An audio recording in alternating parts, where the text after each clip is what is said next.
Welcome to the Cognitive Crucible, produced by the Information Professionals Association. Our website is information-professionals.org, where you can find links and information about today's conversation and get access to members-only content. Join John Bicknell and explore all aspects of our generational challenge, cognitive security. The Cognitive Crucible is a forum that presents different perspectives and emerging thought leadership related to the information environment. The opinions expressed by guests are their own and do not necessarily reflect the views of or endorsement by the Information Professionals Association.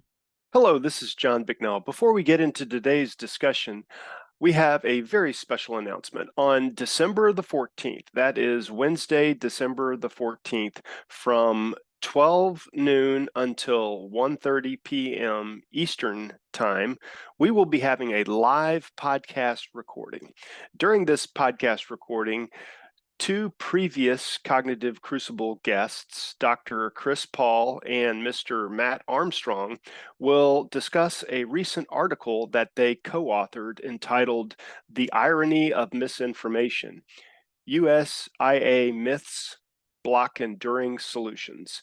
And you are not going to want to miss this discussion. Before the live podcast recording begins, we will also present some of our upcoming initiatives, which will be of great interest to the IPA community.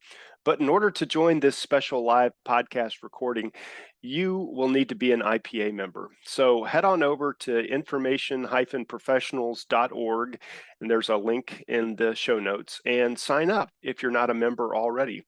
Also, please follow IPA on LinkedIn and Twitter for more information about this live podcast and how you can participate. Finally, if you're getting value from these podcasts, there are a couple of ways that you can say thank you. First, you can join IPA and your donation will go directly towards helping us with our mission. Also, it really does help the algorithm deliver the podcast to more like-minded people if you would just take a moment and rate this show on iTunes or Spotify or wherever you get your podcasts. A very quick rating and comment will help ensure that the Cognitive Crucible podcast reaches a wider variety of people. And we thank you in advance for being a loyal listener and helping us pursue our mission.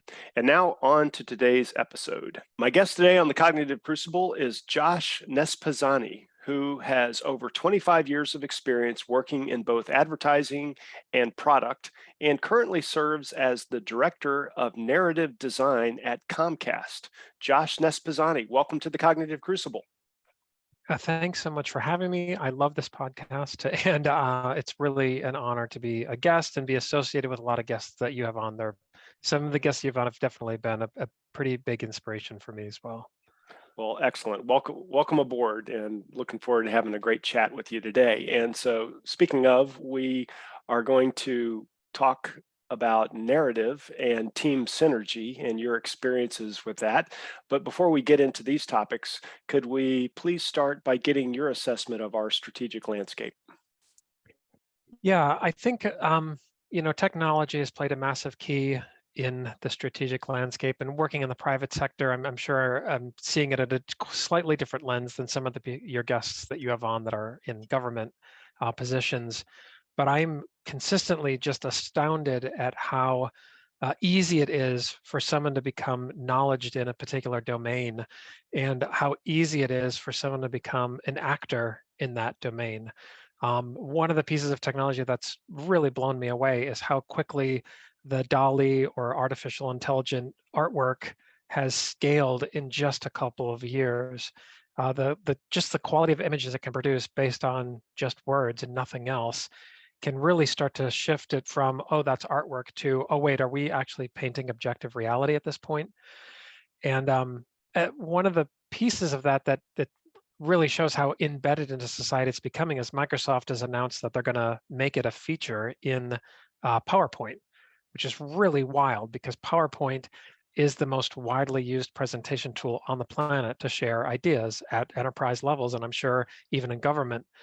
And to know a tool with that level of strength and quality is just going to be a mere feature in that application is really wild to me.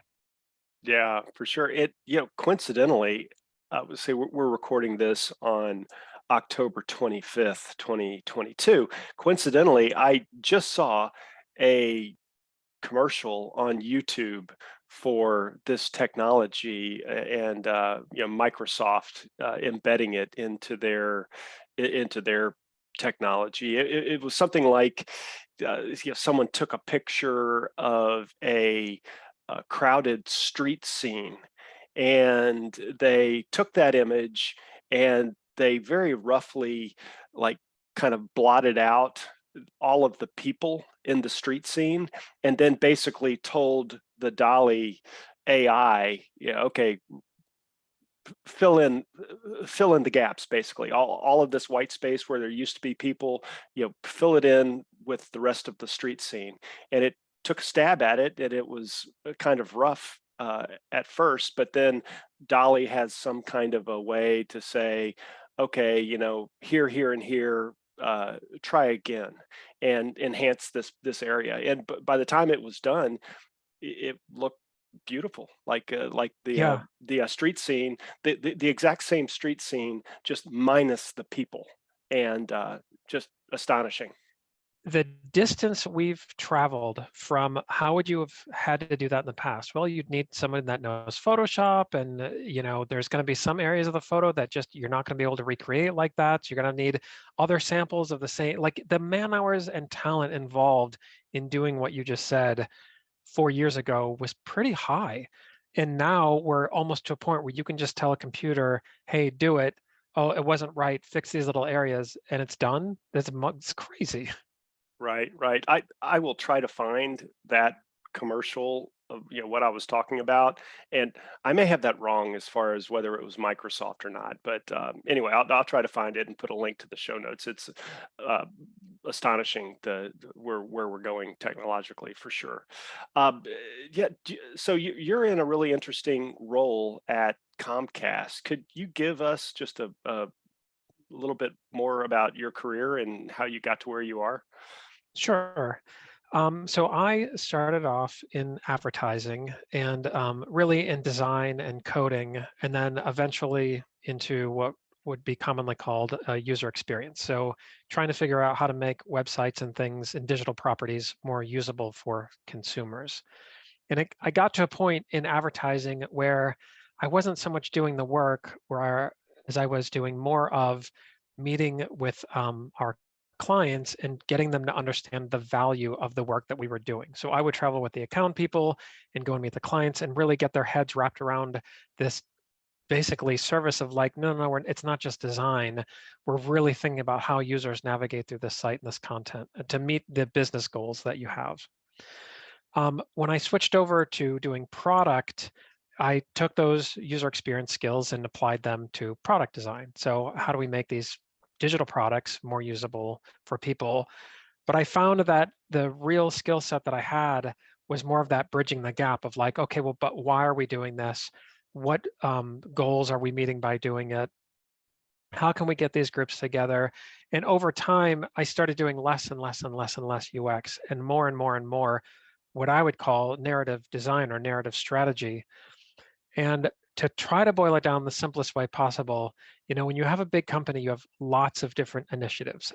This group might want to stand up a new product. This group might want to stand up a new product feature, a new business strategy, a new way to work, some sort of change management thing. Maybe your team is trying to redefine itself. So it's coming up with a brand or purpose or a vision statement. My team can come in and help those teams articulate those things in a way that is really resilient and resonant with the people they need buy-in to make those ideas happen. So at big companies, obviously, if you have an idea for a new product, they don't just give you money and resources and say, go make the new product. You're really I would say an uphill battle, but sometimes not super steep, of how are we going to prove that this is a good idea?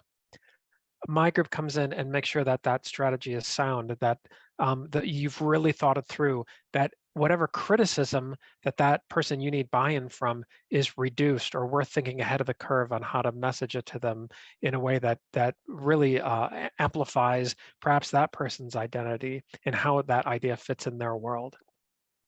Mm. So that's a little bringing from the past to the future of where I am now. It's weird because narrative design in general, when I realized, oh, this is a couple of years ago when I realized this is what I was going to do, I noticed that there's another industry that is really popular, and that's video games, but it's a completely different skill set in video games. You're trying to figure out how to move this character that you're playing through the story. But narrative design in enterprise environments is also really a unique field in that you're trying to persuade these audiences, very specific individuals within the organization, to buy in to some sort of change, some sort of behavioral change that you need to move that idea forward. Just to recap just a little bit. So you and your team are like internally focused, it sounds like. Yes. And so someone within Comcast has a great idea and they want to get their idea operationalized, let's say. And so you help that individual or that team position themselves in a way that is most likely to have their idea, receive the most favorable consideration possible. Yes. So Yeah, that's a great synopsis. So that their messaging to their leadership aligns with, resonates with the organization's mission, the aligns with the initiatives that their boss or their boss's boss has currently, so that there's this kind of reducing whatever communication barriers may or may not exist. That's right. Yeah, that's exactly it. And it's weird because you would think like, oh, you must spend a lot of time thinking through the idea. And I think we tend to spend a slightly more of our time thinking through the target audience. A lot of time is spent, like an example that I could come up with is if you're trying to get a group of people to expand their mindset on a particular topic, okay, well, that's fine, but then you need to understand what their mindset currently is about that topic to understand how far is it now from where you need it to be. And if you're doing it really well, you can also figure out what caused them to think about that topic in that way to begin with. Did they read a book? Did they hear a podcast? Was it something they learned in school? Are they being influenced by their peers? Did they come up through a different part of the organization and that's really shaped how their worldview about this particular topic? And then you can start to go in and say, okay, well, what kind of language are they using when they think about that topic? A really interesting sort of natural language analysis we did earlier in the year was the word platform. If I said the word platform to a group of engineers, technical people, most likely they would interpret that word to be, oh, it's a stack of technology that can be extended to a really wide number of use cases and endpoints. That is a platform.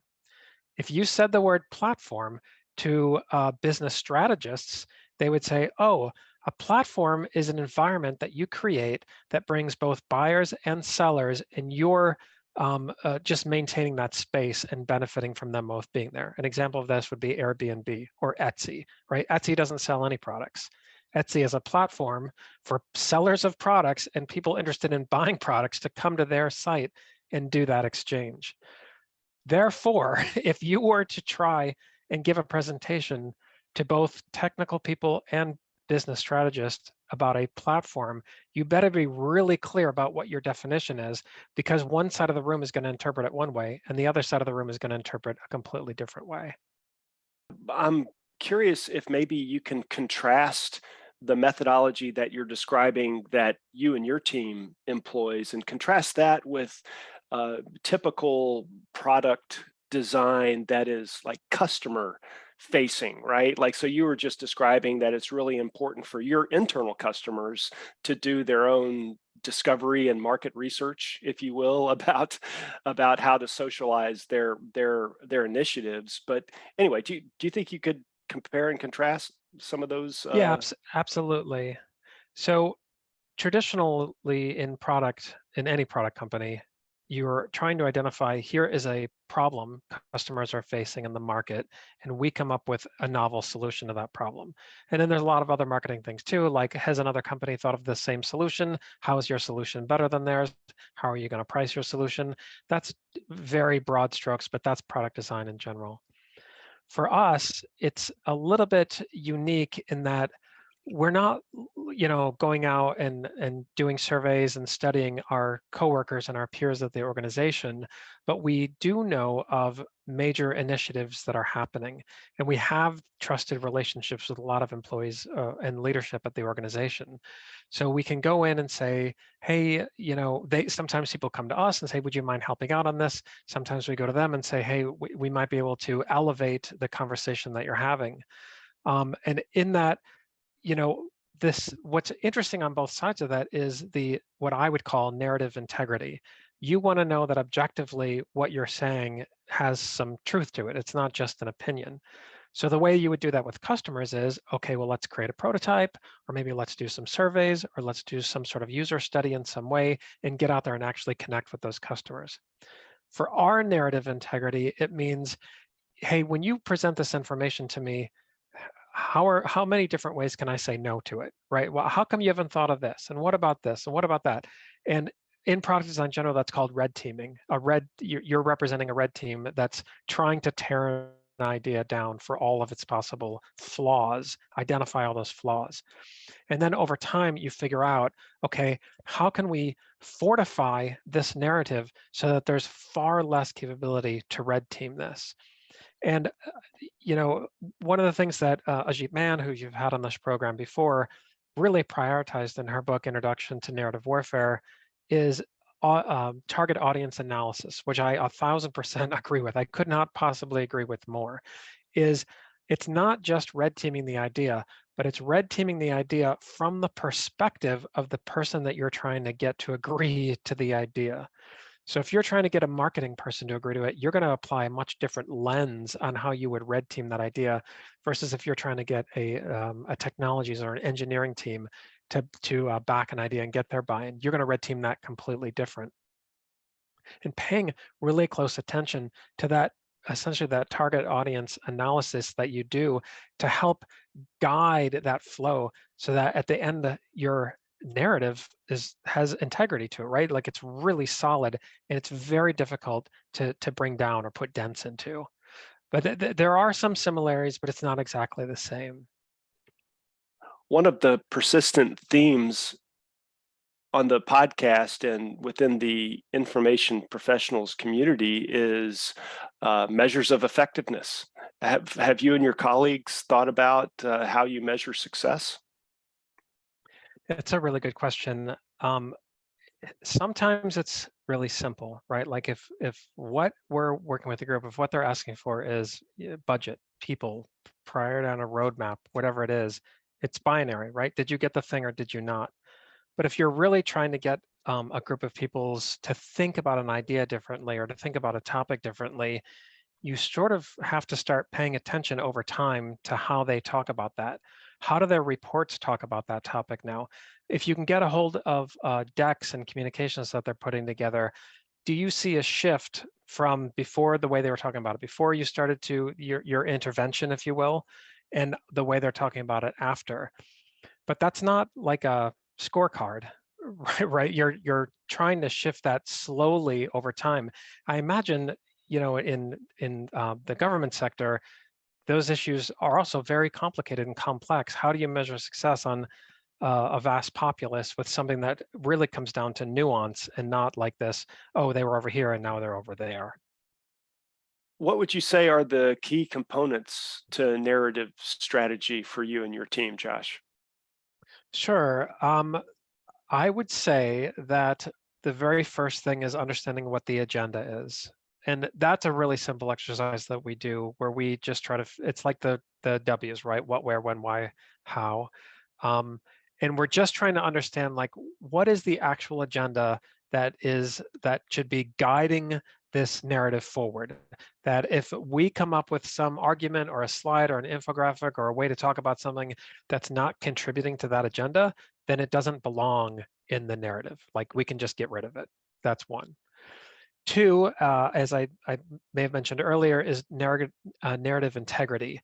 What are the objective things about this that make it seem credible? Like, I know that there's going to be a lot of opinion and a lot of hypothesis and, a lot of vision painting and things like that. But what about the way that this narrative is constructed? What components can we rely on for credible statements that really fortify it? The next is the target audience, right? Like, that goes without saying. Who are we actually trying to get to change their behavior of?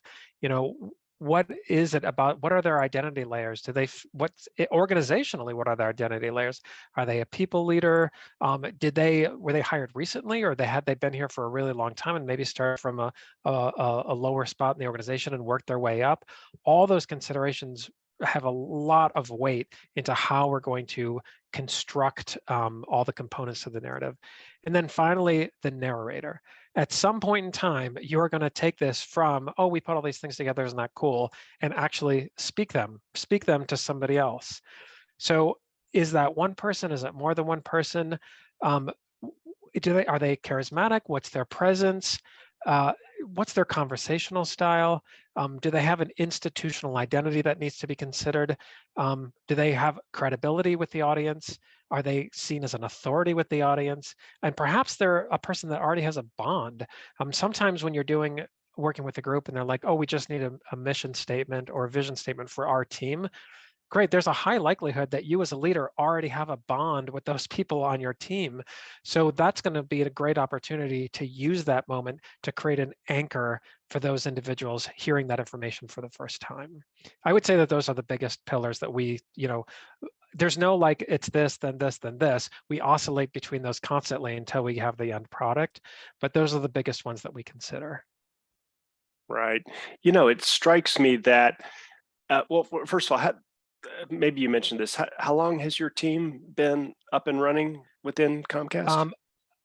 About 3 years officially, and then I had been doing it not under this role for about 1.5 years before that.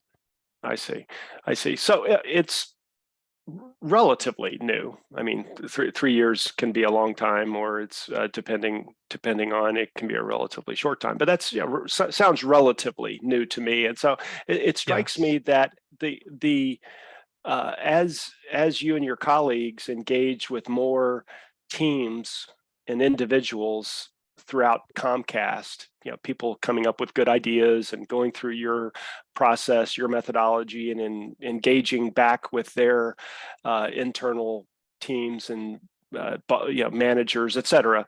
As you're doing that, it seems like this would have an effect of slowly aligning the entire organization strategically as more and more people hear from you about, this is the importance of, how to communicate this and make sure that your message aligns with your boss's initiatives and make sure that it aligns with the larger organization's mission, et cetera, et cetera, et cetera, that over time, Comcast itself is developing a workforce which is in harmony with its strategic goals. So I guess my question is, one, does that make sense? And two, is there any link between your group and the talent strategy group or the human resources group? Okay, so first question. I think how I would put it is, because we're so horizontal, we don't only work with one particular product or one particular product feature. Because we have so much horizontal awareness, that alone, I think, aids in a strategic direction, because we get so much, across the pool sort of information that we can make sure, oh, that's useful information to actually put in this domain over here. To the second part, anything that we can do, we do a lot of inner education here as well to raise the bar and everybody communicating more clearly and succinctly with each other. I'm very happy to do it. I'm very pro. So we hope, obviously, along the way that through osmosis, when people work with us, it's not a one-time engagement. They're actually taking some of those skill sets that we taught them and putting it forward on more of the objectives that they're working on. I see. Do you have any kind of a sense as to uh, what, how common this kind of a capability is in, like big corporations such as Comcast? Not Is this something that is like relatively new and is starting to sprout out across large organizations, or do you have any insights on that? so when I stood this team up, one of the hurdles was coming up with career pathing information. So if people were to join the group, what are we looking for? What sort of skill sets do they need to have, and how do they grow those skill sets into roles that align with the organization? And tons of research around, okay, well, where else does this exist in? How, what can we learn from that? And it really doesn't, as far as I could tell, I'm very happy to be proven wrong, very happy just for somebody to call me on it, but it was very rare for me to find this skill set. And when I did, it was at, very uberly sized organizations like Comcast or an equally sized technology company. But I think anytime you have a space that has organizational layers to it and is very large, um, communication just of in itself is such a critical role to being able to work with each other and to work across disciplines and across the organization. So I hope that this type of position, maybe it's not called the exact same thing, but this type of position becomes more and more common because I think it adds a tremendous layer of efficiency within the organization as well. Mm, yeah, that's really interesting stuff, and I can imagine that there are more organizations getting turned on to this kind of a capability. So it would be interesting to hear from the audience about more initiatives like this. Um, well, so we're at that time now where I'd like to start asking you a couple of typical wrap up questions. First, research questions. What kinds of things do you think an interested student might investigate to advance the kinds of research that needs to be done in this space? So I'm gonna curveball my answer a little bit. Okay. So rather than saying something specific, I think the skill set that I've noticed is just getting outside your comfort zone. Mm, Instead of always researching things within your domain or your specialty, get outside that domain and see how other people are solving problems, or better yet, how people are articulating the solution to problems that they've solved. Whenever I, read a new piece of content or maybe watch a video or hear a lecture or something, I'm listening for two things. One, what can I take away from it, right? Like, what can I learn that I didn't know before? But then two, how well is this person communicating the thing? Because I didn't know it coming in, and if I knew it coming out, they must have done something well. What was it about the way that they communicated that stuck, that broke through, that helped me elevate my knowledge base from not knowing to knowing? That I'm constantly balancing, and I got to tell you, there are times where I'm like, hey, I don't know that I necessarily agreed with what I just read or what I just heard or what I just saw, but man, the way that that person articulated it was so good. Like, there's something I can learn from that. Just the communication of it is a just as much of a takeaway as is the information you're learning about that thing. But getting out of your comfort zone, I would say, is the biggest top priority. Um, yeah, for sure. I and then part two to that is, this is the real elevation in a growth mindset to me personally, is, people that are listening to this podcast and people that are consuming materials like this, they obviously have a growth mindset. They want to learn more. They want to be better at something. But the trait that I found that really sets people apart is, how can I have this new thing that I learned fit or complement all the other things that I have in my head? It doesn't have to be isolated in this box that is only, the structure that it is. It can intermix or interweave with the other things that you have. And then the second piece of that, which I find even the bigger hurdle for people, is now that I've read this thing, how can I localize it to my environment? How can I localize it to the culture of my environment or the technical constraints of my environment? Not everything you see or consume is like, oh, I'm just going to copy this thing over here that was really well done and paste it over here and everything is going to work out. Your ability to localize that information to your specific environment is really that massive key that unlocks the growth of that thing that you learned. Yeah, I love that. I think that really resonates with me personally. I think of myself as a synthesizer, taking disparate ideas or you know, disciplines that maybe don't mix or haven't mixed much, and being able to, you know, modify things just a little bit so that they fit into a new environment. And it sounds like you're describing something similar to that. Yeah, it's funny. I normally do like a quarter sprint on one particular topic where I'll pick something specific and be like, this is what I'm going to study for a quarter. And then it's usually almost another quarter for me to figure out like, okay, of all the learning that I did across that quarter, how am I going to make that information make sense in my world? And I have to go through the effort of like producing an artifact, even if I'm the only one that sees it, it commits it to reality of like, this is how this information now fits in my world. Yeah, love that. Love that. Awesome. Um, Last question. Could you offer a book or online resource that our audience might not be aware of that they can check out? Yeah, absolutely. So I mentioned it earlier in the podcast. I thought that Ajit Mann's book to Introduction to Narrative Warfare was fantastic. I think if you're in a non-government role, it's already abstracted, right? She already did the abstraction. You don't have to like sit there and be like, after every paragraph, go, wait, how am I going to make this make sense in my world? So definitely love that book. But I would highlight the book that I'm reading right now, which I'm not all the way through yet, but it's called How Minds Change. And it is about what actually happens in your head when you change your opinion about a really strongly held belief. And they go from, the polar ends of the spectrum, right? Like from conspiracy theories all the way to that weird thing that happened a couple of years ago where people were sharing the picture of that dress, and some people were like, oh, the dress is white and gold, and some people saw it as blue and black.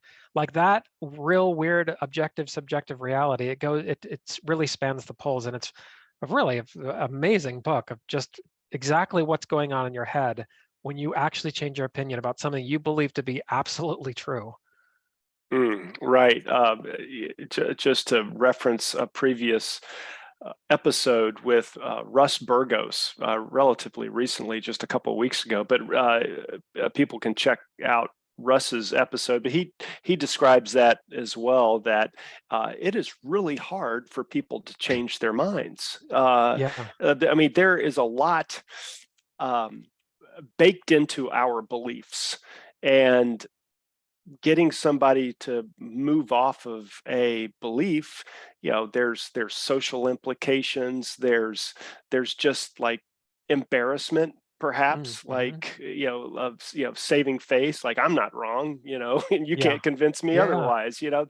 There is a cost to changing your mind on something. Some people may have like spent their entire career saying one thing, and if something challenges that core assertion, then it is hard to change your mind. Yeah, we have a thing that we have internally on my team where we call it fidelity bias. And that is the longer and more craft and polish you put into how you're going to communicate your idea, the more biased you are that that idea is true. So we often work with people and say, don't start working out your idea in a presentation tool. Work it out in a Word program or a whiteboard or Post-it notes. Because if you start putting your idea down first in the presentation tool, it almost seems like you've already crossed the border into fact, right? It is already fact, and you're just putting fact after fact after fact after fact.